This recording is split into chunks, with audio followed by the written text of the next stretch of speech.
Assalamualaikum warahmatullahi wabarakatuh. Alhamdulillah rabbil alamin wassalatu wassalamu ala asyrafil anbiya wal mursalin sayyidina Muhammad wa ala alihi wa sahbihi ajma'in. Rabbi shrah li sadri wa yassir li amri wahlul 'uqdatam min lisani yafqahu qawli. Jadi kita sambung balik perbincangan kita tanya jawab lengkap tentang agama dan kehidupan oleh Syekh Dr. Ahmad Asyarbasi. Dia gunakan zakat untuk kekuatan perang. Ada orang tanya, apakah boleh membelanjakan zakat untuk kekuatan militer, tentera atau untuk pertahanan negara jika diyakini bahawa negara sangat memerlukan kewangan dalam perkara tersebut. Jawapan Syekh jawab, Allah SWT telah beriman yang bermaksud sungguhnya zakat-zakat itu hanyalah untuk orang fakir, orang-orang miskin, para pengurus zakat, para mu'allah yang dibujuk hatinya untuk memerdekakan hamba, untuk jalan Allah fisabilillah, dan ibnu sabi, orang-orang yang sedang dalam perjalanan, sebagai suatu ketetapan yang diwajibkan oleh Allah, dan Allah Maha mengetahui lagi Maha bijaksana. Surah Taubah yang 60. Para ulama dan kalangan mufassirin, Tok Guru tafsir mengatakan bahawa yang dimaksudkan dengan kata fisabilillah dalam firman Allah SWT ialah berjihad, pergilah, dan berinfak jalan Allah. Dan yang dimaksudkan dengan berinfak jalan Allah adalah berinfak buat keluar tu duit lah untuk mempersiapkan senjata dan bekal lah. Senjata dan bekal tu termasuklah fisabilillah, termasuklah infak di jalan Allah SWT. Serta untuk memberikan bantuan pada para tentera yang sedang berperang dengan benda-benda yang diperlukan, baik itu bekal logistik, persenjataan atau yang lainnya. Semua perbekalan yang diperlukan oleh tentera, semua tu boleh masuk dalam fisabilillah. Tidak diragukan lagi bahawa membela kehormatan dan kesucian dan berperang di jalan Allah menghadapi musuh adalah termasuk jihad jalan Allah. Ni tak ada khilaf sikit abu. Semua sepakat. Ni sepakat lah. Khilaf tu. Hak lain, hak ni tak ada siapa-siapa. Bahkan ni yang paling utama ketika dah waktu perang. Rasulullah SAW telah bersabda, barang siapa yang terbunuh di dalam membela hartanya, maka dia mati syahid. Barang siapa yang terbunuh dalam membela kehormatannya, maka dia mati syahid. Barang siapa yang terbunuh dalam membela kaumnya, maka dia mati syahid. Dan barang siapa yang terbunuh dalam membela agamanya, maka dia mati syahid. Mati syahid ni banyak lah. Tapi yang paling mulia sekali dah mati mempertahankan agama lah. Tapi semua tu kita pertahankan harta kita. Orang nak berapa, kita lawan tu mati syahid juga. Tidak ada keraguan sedikit pun bahawa syahadah adalah darjat tertinggi dalam jihad di jalan Allah. Mati syahid lah syahadah ni lah. Mati syahid adalah tertinggi jalan Allah. Dari penjelasan ini kita dapat fahamlah bahawa boleh membelanjakan harta zakat untuk keperluan kekuatan perang. Wallahualam. Jadi boleh. Harta zakat ni boleh guna untuk kekuatan perang. Itulah secara asasnya. Tapi kalau boleh bagi ambil pitih lain, ambillah duit lain dah. Tapi kalau tak ada duit lain, boleh guna. Bahkan itu keperluan. Bahkan lebih perlu daripada makan minum. Pasal orang nak bunuh kita. Lambat sikit sediakan senjata peperangan. Kita kena bunuh orang lah. Tak apalah, kita kisah dia. Okey, zakat emas dan perak. Ada orang tanya. Syariat telah menetapkan nisab zakat emas dan perak. Iaitu 20 misqal untuk emas. 200 dirham untuk perak. Apakah yang dimasukkan dengan misqal? Dan apakah yang dimasukkan dengan dirham? Ni zaman pitih zaman dulu dah. Kita lah ni tak guna mana nak misqal. Misqal dan sebagainya tak guna istilah zaman dulu ni lah. Okey, apakah kedua ukuran tersebut masih digunakan pada masa sekarang ini? Apakah mungkin menggantikannya dengan salah satu ukuran yang banyak dikenal orang pada zaman sekarang, misalnya dengan ukuran gram ke? Jika tidak mungkin mengganti kedua ukuran tersebut, berapakah yang dimasukkan dengan 20 misqal dan 200 dirham itu? Nisab zakat emas perak ni 20 misqal, 200 dirham lah. Misqal tu emas, dirham tu perak 200 dirham lah. Okey, kita baca dah. Dari Syekh Dr. Ahmad Asyarbasi ni syarah. Ya, jawab. Imam Ali bin Abi Talib radhiyallahu anhu meriwayatkan bahawa Rasulullah SAW telah bersabda. Maksudnya mafhumnya, jika salah seorang di antara kamu mempunyai perak sebanyak 200 dirham dan telah berlalu selama 1 tahun. 1 tahun ni 200 dirham tak kosek dah, tak jamuh dah. 200 dirham dan ke atas dah. Maka dia wajiblah mengeluarkan zakatnya sebanyak 5 dirham. 1/20 dah. 5 dirham dah. Engkau tidak mempunyai kewajipan melainkan zakat emas, sehingga engkau punya emas sebanyak 20 dinar. 20 dinar ni misqal tak ada dah. 20 misqal, 20 dinar dah. Serupa dah. Jika engkau mempunyai 20 dinar dan telah berlalu selama setahun, maka engkau wajib mulakan zakatnya sebanyak setengah dinar. Oh, tidak ada. Bukan 1/20, 1/40 dah. 1/40 dah. 2.5%, 1/40 dah. Jadi setengah dinar tu gitu dah. 200 dirham tak ni. 5 dirham dah. 5 dah. 25% lah, 25% juga dah. Jadi semua tu 25% dah. Sama ada perak ataupun dinar, 25%. Jadi masukkan dengan telah berlalu selama 1 tahun. Ini haul. Dipanggil haul 1 tahun dah. Nisab ukuran dia berapa paling kurang dah. Okey. Ialah telah berada di tangan pemiliknya selama 1 tahun. 1 tahun tu cukup. Tak sampai setahun tak cukup. Biasanya orang kira pada bulan Ramadan. Jangan bulan putih, bulan Ramadan dah. Boleh Islam ni boleh hijrah ni dia setahun tu berdasarkan bulan Ramadan barulah kita kira setahun. Okey, Zarik Maula Bani Fazarah menceritakan bahawa tak kala Umar bin Abdul Aziz menjadi khalifah, dia telah menulis surat kepada dirinya, yakni Zarik Maula Bani Fajarah, dan memerintahkannya. Umar Abdul Aziz ni perintahkan dia lah. Pungutlah dari para pedagang Muslim yang melalui daerah-daerahmu harta benda yang mereka usahakan, iaitu untuk setiap 40 dinar sebanyak 1 dinar. Serupa tak adalah 5 dirham daripada 100 dirham, serupa lah. Ataupun setengah dinar daripada 20 dinar. Serupa lah. Cuma nisab tak disebut sekali gitu sebabnya sekali nisab dah paling kurang dah. Jadi setiap 40 dinar tu 1 dinar, yang tu 2.5%. Adapun dari harta mereka yang kurang,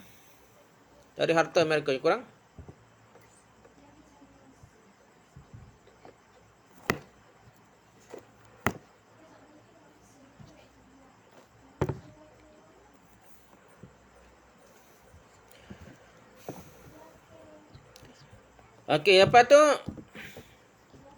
adapun dari harta mereka yang kurang dari 20 dinar, maka janganlah engkau ambil sedikit pun, walaupun kurangnya itu hanya 1/3 dinar.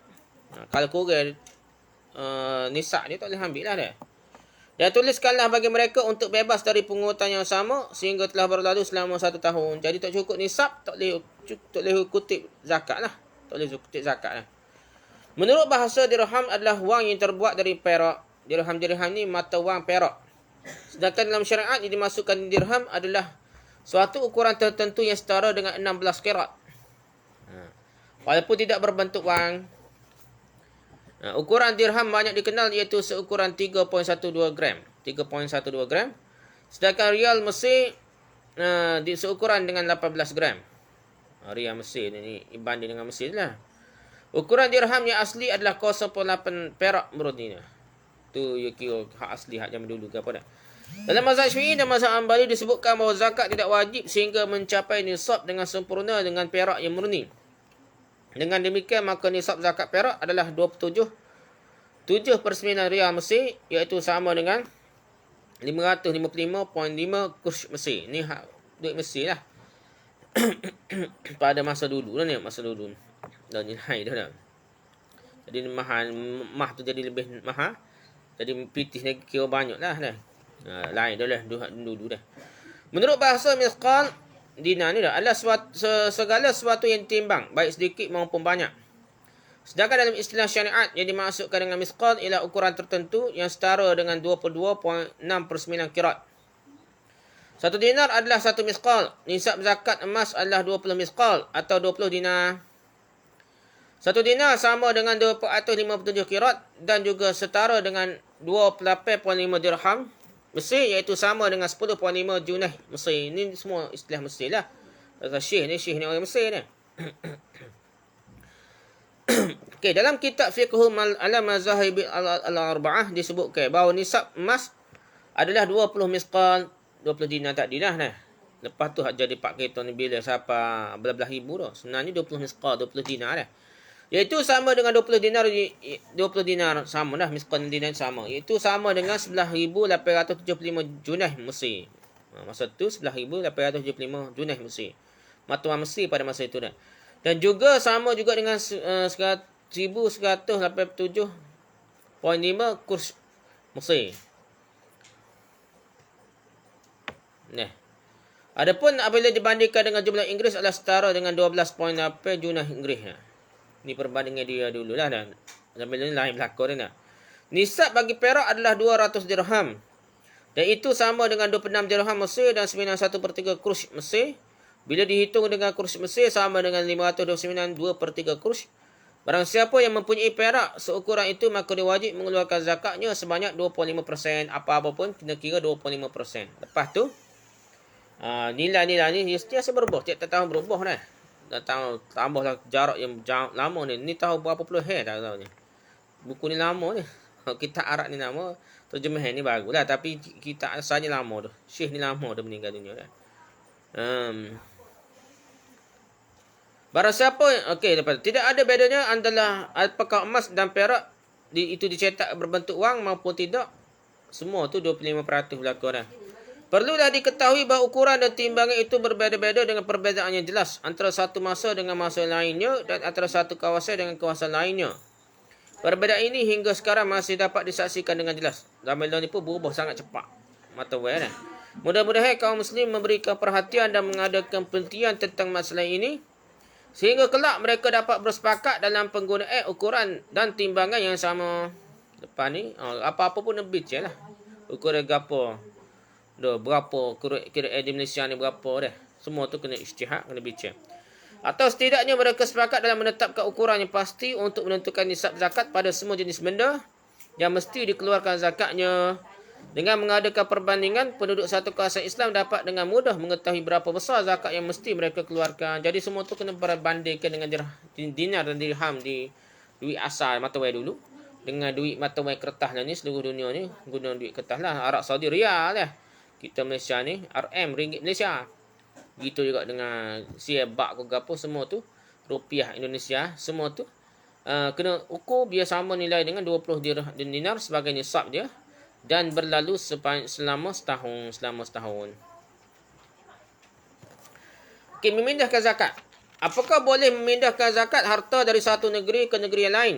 Apakah ada pengutamaan kepada orang-orang yang soleh dalam menerima zakat? Adakah orang soleh lebih baik terima zakat dah? Tok lebar dah. Tok lebar ni. Tok lebar kau tok lebar tu terima zakat lebih daripada orang lain. Betul ke tak?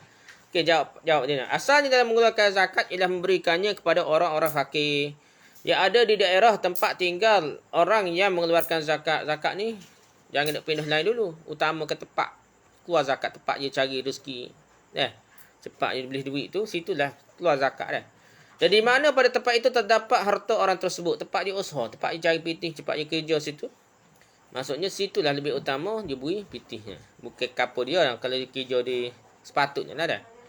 Pasal duit tu daripada berlega-lega ada kuasa dia kerja dah. Kerana Rasulullah SAW telah bersabda mengenai zakat sebagai berikut. Ya, maksudnya zakat itu diambil dari kalangan orang-orang kaya mereka dan diberikan pada kalangan orang-orang fakir mereka. Jadi orang kuasa tolong lah, kuasa kapur dia, kuasa dia kerja dah. Namun fuqaha sepakat tentang bolehnya memindahkan zakat untuk orang yang berhak menerimanya yang berada di negara lain. Apabila di tempat orang yang membayarkan zakat itu sudah tidak terdapat lagi orang yang berhak menerima zakat, yang mustahik zakat. Kalau tak ada orang situ yang berhak terima zakat, boleh pindah ke tempat lain. Kena buat sistematik lah dah. Begitu juga binatang-binatang masa orang buat haji tu dah. Dia banyak korban binatang tu, dia kena sipir dah, sipir molek. Lepas tu atas seluruh dunia tempat orang susah. Sepatutnya gitulah. Wallahualam. Katanya buat sistematik macam mana, wallahualam. Pengurus dia lah. Yang pentingnya pengurus dia biar cakap. Yang menjadi dalilnya adalah bahawa Umar bin Al-Khattab telah mengutuskan Muaz bin Jabal untuk mengumpulkan zakat dari beberapa daerah. Dan Muaz bin Jabal pun melaksanakan perintah khalifah. Muaz Jabal ni perintah khalifah masa tu, Umar Al-Khattab. Dan mengirimkan sepertiga zakat yang dikumpulkannya itu kepadanya. Jadi sebenarnya zaman Umar Al-Khattab ni pindah dah zakat dah. Bukan dalam zakat, dia pindah zakat juga. 1/3 daripada zakat tu, maksudnya 2/3 dia bagi kawasan Danun lah, tempat Muaz bin Jabal ni. Maksud tu rasanya Yaman tak mana. Jadi lepas tu 1/3 dia hantar ke Madinah pusat negara dah. Kemudian Khalifah Umar bin Al-Khattab menulis surat kepada Muaz bin Jabal dan berkata, aku tidak mengutusmu sebagai pengumpul dan penarik upeti.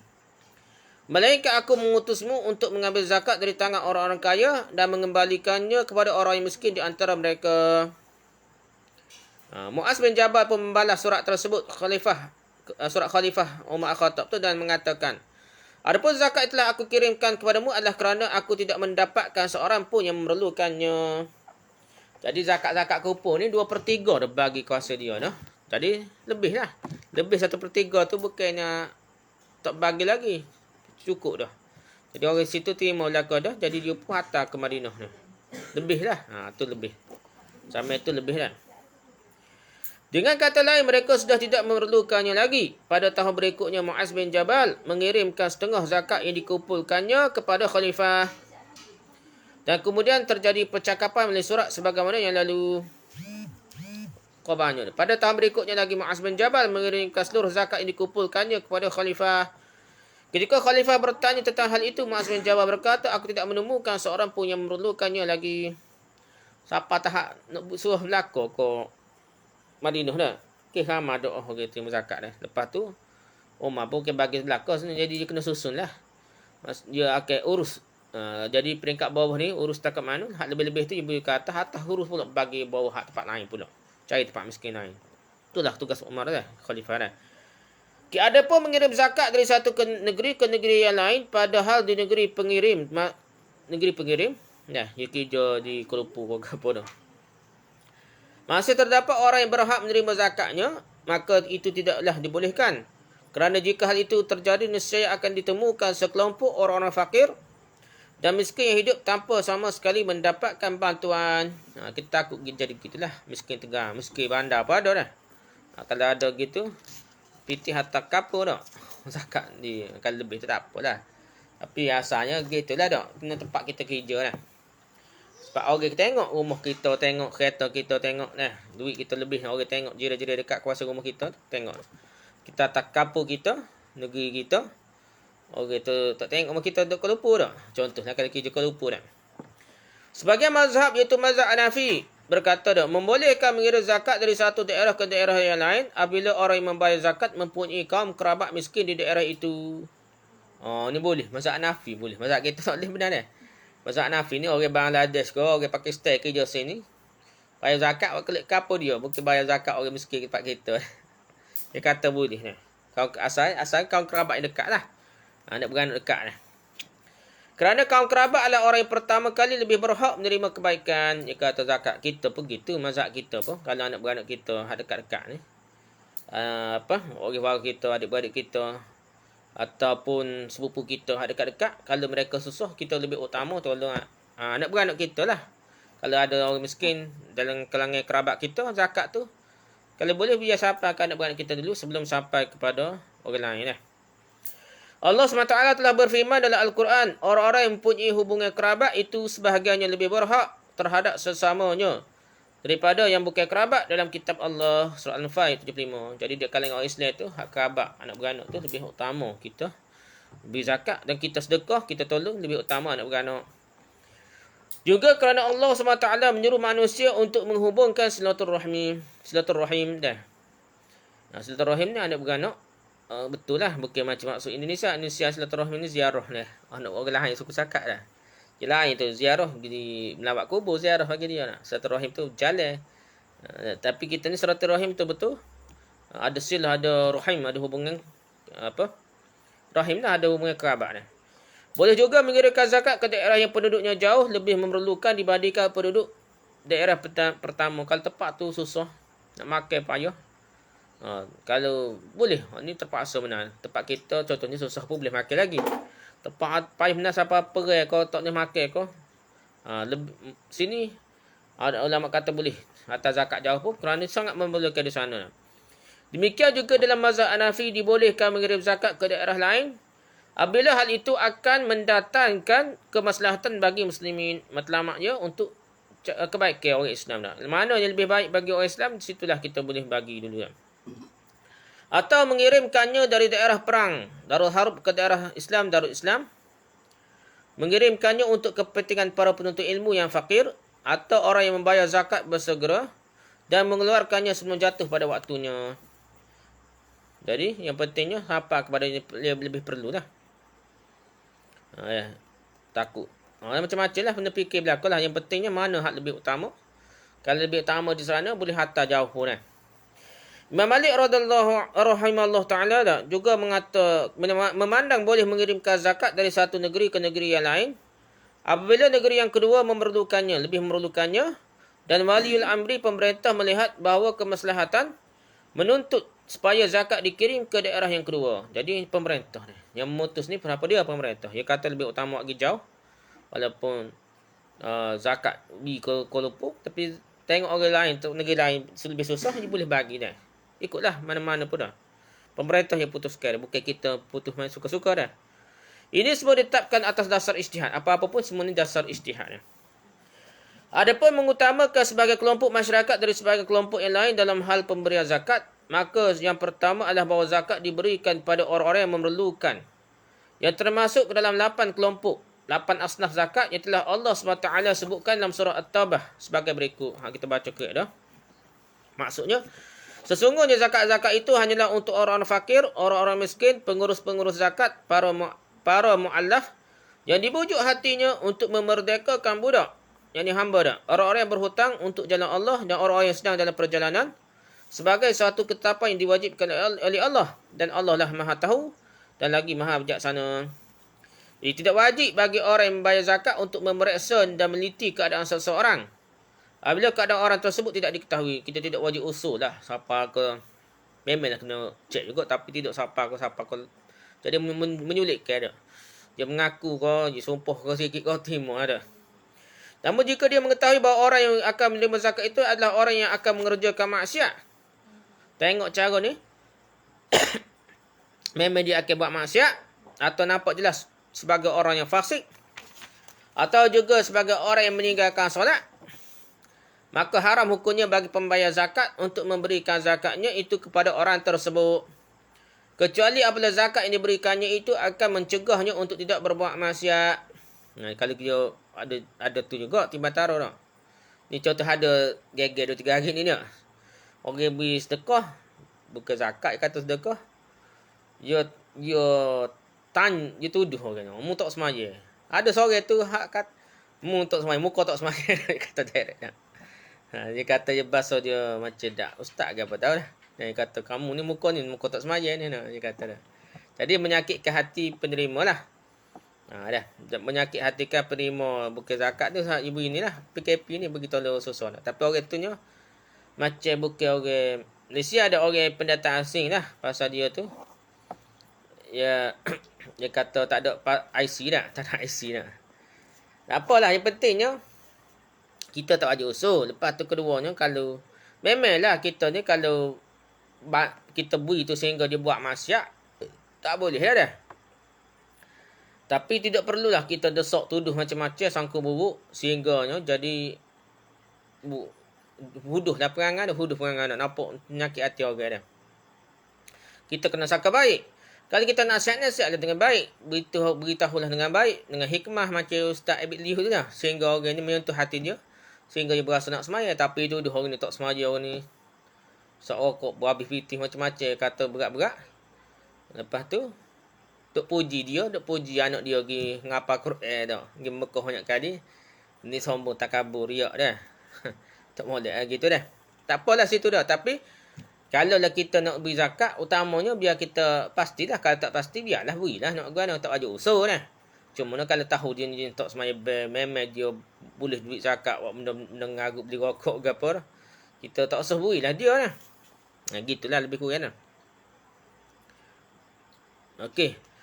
Rasulullah SAW dalam sebuah hadisnya bersabda, berikanlah makananmu kepada orang-orang yang bertakwa dan dahulukanlah orang-orang mukmin untuk memperolehi kebaikanmu. Wallahualam. Jadi kita ni kalau lebih utama, kena utamakan orang yang lebih baik lah. Orang hak juruh dah. Kalau kita utama orang hak tak juruh. Dah lah miskin hak tak juruh. Hak miskin hak juruh ada, kita beri miskin hak tak juruh. Jadi serah hati orang hak juruh. Dan semakin galak lah orang hak tak juruh tu. Tak semayang ataupun buat perangai jahat dah. Begitulah benda tu kita kena utama. Kalau nak beri makan, nak beri apa, utamakan orang yang soleh dah. Tapi orang soleh yang memerlukan lah, bukan orang soleh hak bagi nampak lebar tak lebar.